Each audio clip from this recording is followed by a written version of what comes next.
Nilienda mahali nikapambana na wachawi kanisani ambao walikuwa ni wazee wa kanisa.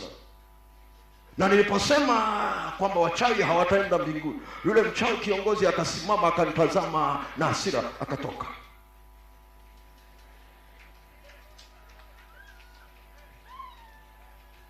Usiku vita ikawa ngumu sana.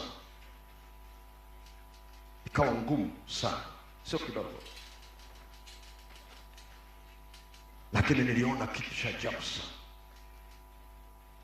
Kwa sababu niliona mkono mkubwa ambao una kucha ndefu, unatafuta namna ya kunikabia hapo chini kitandani. Akatokea malaika na upanga mkubwa, akaachilia ule upanga, sijui ule mkono ulienda wapi.